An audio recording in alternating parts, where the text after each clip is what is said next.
Para poder unir dos elementos y que se mantengan perfectamente unidos, sabemos que se necesita algo que los junte, que los pegue, un pegamento, algo simplemente lógico.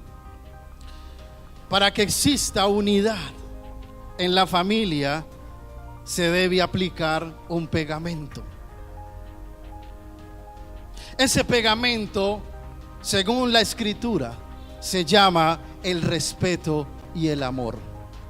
Diga: respeto y amor. Eso produce unidad, el respeto y el amor entre los miembros de la familia. Y si hay unidad, hay sincronía. Y si hay sincronía, entonces será un hogar feliz, un hogar fortalecido en el Señor. Miremos el texto base de hoy, nuevamente en el versículo 21. Someteos unos a otros en el temor de Dios. Existe una corriente pseudocristiana que ha malinterpretado la doctrina de la sujeción a la autoridad dentro del matrimonio, porque el versículo 21 precisamente lo sacan de su contexto, diciendo que el sometimiento o la sujeción a la autoridad entre el esposo y la esposa debe ser mutuo.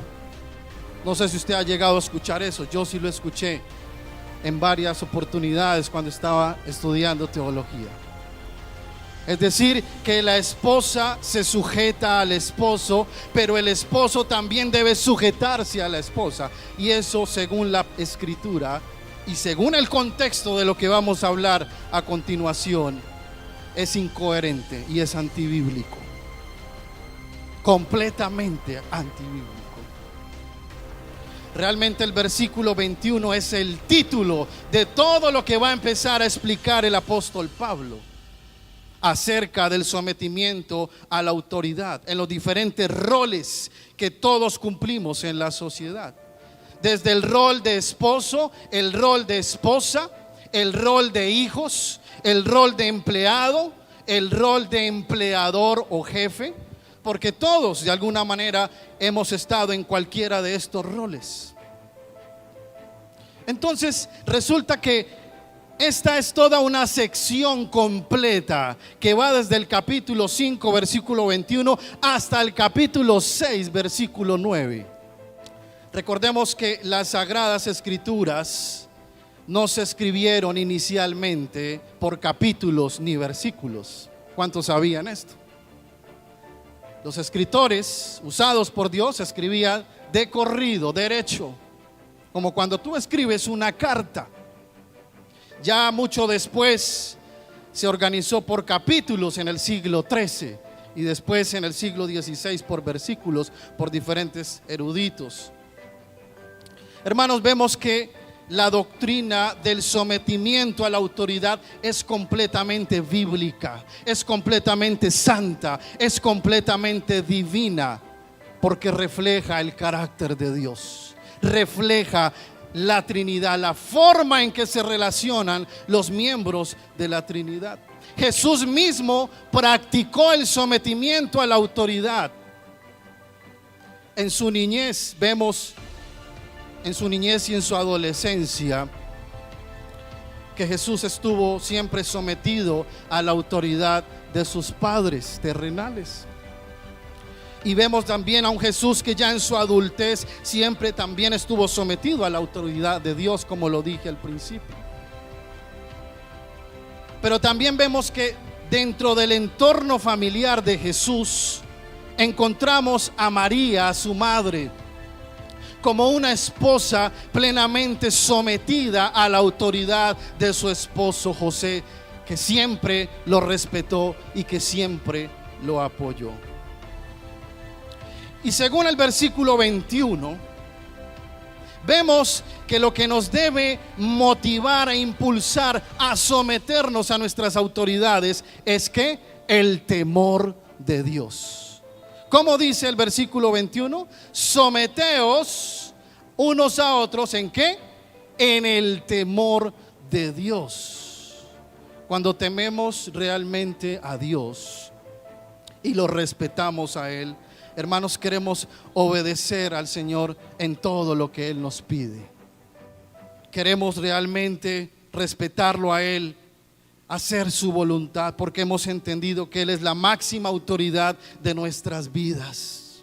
Ya no vivimos para agradarnos a nosotros mismos, ya vivimos para agradarle a Él, haciendo su voluntad. Esta doctrina del sometimiento es una de las cosas que precisamente Dios quiere que obedezcamos con disposición. Diga disposición. Porque hay dos formas de obedecer la Escritura: a la fuerza, a las malas, a regañadientes, como que no quiero pero me toca y lo hago. O la otra manera es obedeciendo con disposición. Eso implica alegría, implica gozo, hacerlo para el Señor. Vamos al versículo 22 hasta el 24, por favor, allí en el capítulo 5. Las casadas estén sujetas a sus propios maridos como al Señor, porque el marido es cabeza de la mujer, así como Cristo es cabeza de la iglesia, la cual es su cuerpo y Él es su Salvador. Así que como la iglesia está sujeta a Cristo, así también las casadas lo estén a sus maridos en todo. Aquí vemos el mandato de Dios para la esposa. La Escritura nos dice en el versículo 22 que la esposa debe someterse a su marido así como al Señor. Significa que así como la esposa se somete a la autoridad de Dios, también debe someterse a la autoridad de su esposo. Luego en el versículo 23 explica la palabra por qué la esposa debe someterse al esposo. Dice: porque Él es la cabeza de la familia. Él es la cabeza del hogar. Es la cabeza que Dios estableció, nos guste o no.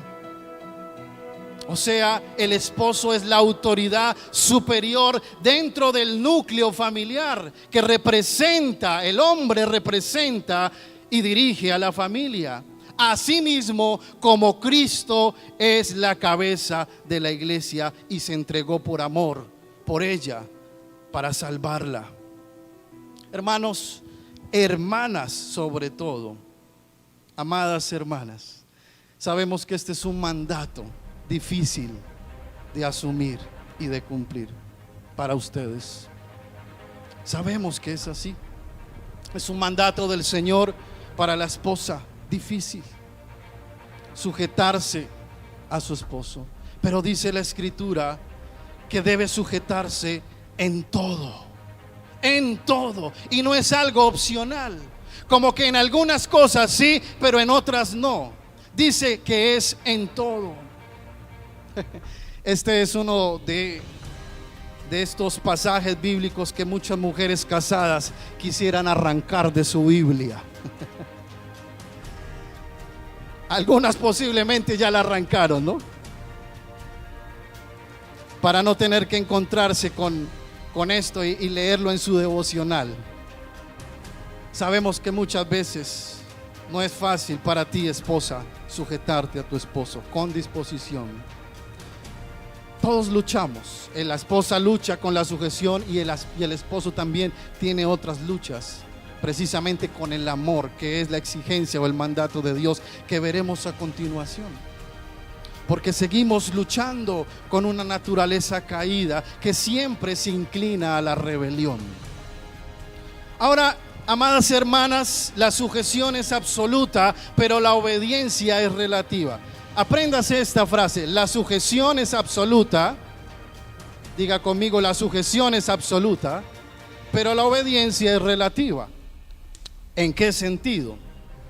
Si un esposo le pide a una esposa hacer algo que esté en contra de la palabra de Dios, en contra de los principios morales, éticos, correctos, entonces obviamente la esposa no debe hacer eso, no debe obedecer a su esposo.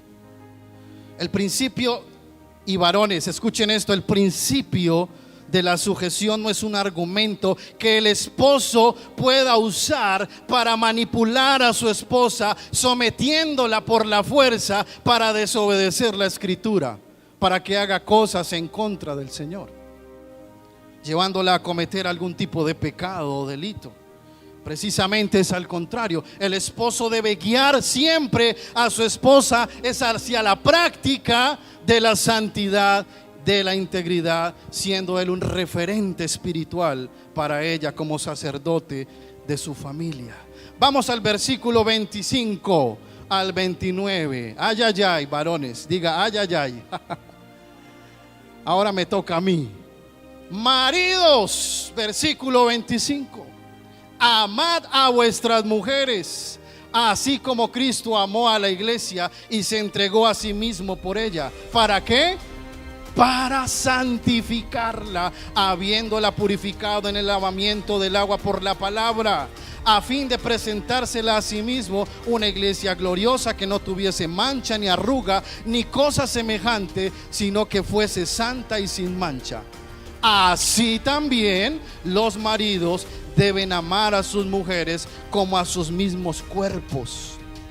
El que ama a su mujer, a sí mismo se ama. Porque nadie aborreció jamás a su propia carne, sino que la sustenta y la cuida, como también Cristo a la iglesia, porque somos miembros de su cuerpo, de su carne y de sus huesos. Amén. Aquí vemos el mandato de Dios para el esposo.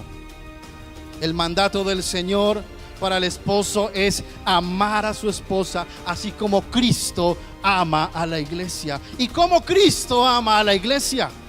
Qué interesante pregunta. Entregándose por ella hasta la muerte. El Señor dio su vida entera por la iglesia. Ese es un verdadero amor. Cuando hay sacrificio de por medio, cuando se entrega todo, cariño, fidelidad, trabajo, recursos, todo, la vida entera. El esposo debe estar dispuesto a dar lo mejor de sí mismo para demostrarle amor a su esposa. Generalmente los esposos tendemos a ser fríos. Nos cuesta más dar un abrazo, un beso o palabras de cariño. Para la mujer es más fácil amar, para ella es más difícil sujetarse, pero para nosotros es más difícil amar. Hermanos, el concepto del amor que nos han enseñado los medios de comunicación, sobre todo la televisión, con sus famosas novelas románticas, es un concepto totalmente equivocado del amor. Porque enseñan que el amor es algo pasional, que es algo simplemente erótico, emocional o sentimental. Se interpreta amor como enamoramiento. Ay, estoy enamorado de ti. Y piensan que eso es amar. Y son dos cosas totalmente diferentes. Estar enamorado a amar de verdad a una persona. Dos cosas muy distintas. Porque el enamoramiento es un sentimiento que como tal puede ser pasajero y relativo de acuerdo a las circunstancias del momento. Pero el amor que nos enseña la Biblia es una decisión de compromiso permanente y profundo que se demuestra con actos de generosidad. Diga, generosidad. ¿Qué es el amor según la Biblia? Es dar. El amor es entregar. ¿Entregar qué cosa? La vida entera. ¿Tú estarías dispuesto, varón de Dios, a morir por tu esposa? ¿A hacer lo que sea para hacerla feliz a ella? Hermanos, el amor de Dios es el ejemplo a seguir para nosotros. Recordemos Juan 3:16, el cual es un versículo que dicen los teólogos que reúne o resume toda la historia de amor entre Dios y su iglesia. Y si usted se lo sabe, por favor, dígalo conmigo. Juan 3:16. Vamos, 1, 2, 3. Porque de tal manera amó Dios al mundo que ha dado a su Hijo unigénito, para que todo aquel que en Él cree no se pierda, mas tenga vida eterna. ¿Sabes? El regalo no fue la vida eterna. El regalo de Dios para nosotros fue su Hijo. La vida eterna es la consecuencia posterior de ese regalo. Dios nos amó de una manera que no podemos entender, sobrenatural, impresionante. No nos cabe en la cabeza, que entrega a su propio Hijo. ¿Tú estarías dispuesto, mamá o papá, a entregar un hijo para que lo maten con disposición? Se los entrego aquí para que hagan lo que quieran con él o con ella. No seríamos capaces, pero Dios fue capaz, se despojó de lo que más amaba, a su propio Hijo. Y dice, de tal manera amó Dios al mundo que ha dado. ¿Qué significa eso? Que el amor es ¿qué? Dar. Con sacrificio, con dolor, con esfuerzo, con dedicación, entregarlo todo.